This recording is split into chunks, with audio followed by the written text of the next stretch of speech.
Allah wa kulla insanin alzamnahu ta'irahu fi 'unuqih wa nukhriju lahu yaumal qiyamah kitaban yalqahu mansyura. Nanti tuh kitab-kitab catatan-catatan perbuatan kita akan dikalungkan di leher kita, akan dikalungkan tuh di leher kita dan akan dimintakan pertanggungjawaban. Iqra kitabaka kafa binafsikal yauma 'alaika hasiba. Baca kata Allah, baca catatan amalmu dan hari ini engkaulah yang akan menghisab dirimu sendiri. Artinya kita akan menyesal pada saat itu.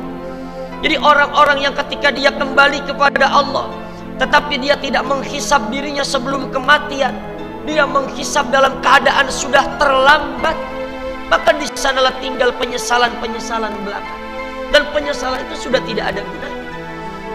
Maka itulah yang kata Umar bin Khattab, hasibu anfusakum qabla an tuhasabu. Buatlah perhitungan terhadap diri kita sebelum Allah menghitung-hitung diri kita. Kalau kita yang menghitung diri kita, ada harapan untuk memperbaiki diri. Tapi kalau sudah Allah yang menghitungnya semuanya, tinggal pertanggungjawaban.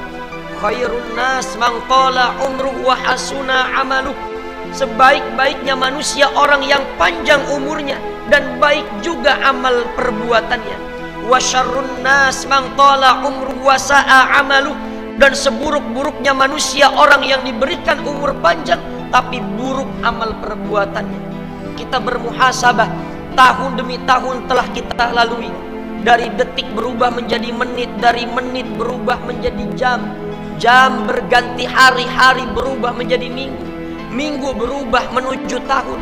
Yang tanpa kita sadari, perputaran waktu itu sebetulnya sedang mengantarkan kita pada patok-patok kematian kita.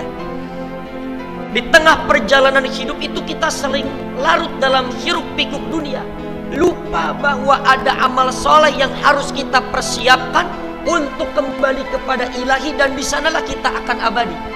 Maka tidak ada manusia yang terbebas dari noda dan dosa, tetapi bertaubat, berusaha memperbaiki diri untuk lebih baik. Itu adalah suatu formula agar ketika kita kembali kepada Allah tidak terlalu banyak noda dan dosa yang kita bawa. Waktu ini akan terus berputar.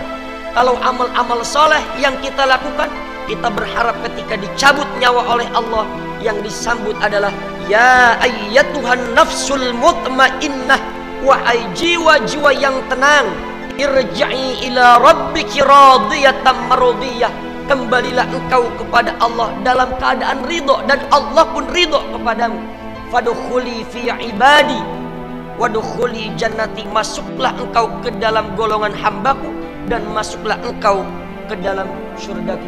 Tapi orang-orang yang seringkali berbuat maksiat, ketika dicabut nyawanya, ya ayyatuhan nafsul khabithah, wahai jiwa-jiwa yang berlumuran dengan noda dan dosa, irji'i ila jahannam. Kembalilah engkau, tapi kembalinya kepada neraka jahanam. Maka di penghujung tahun ini, ya mudah-mudahan sebagai refleksi kita untuk menghitung umur, menghitung amal yang disebut dengan muhasabah, agar ketika kita dicabut nyawanya oleh Allah, Allah wafatkan kita dalam keadaan husnul khatimah.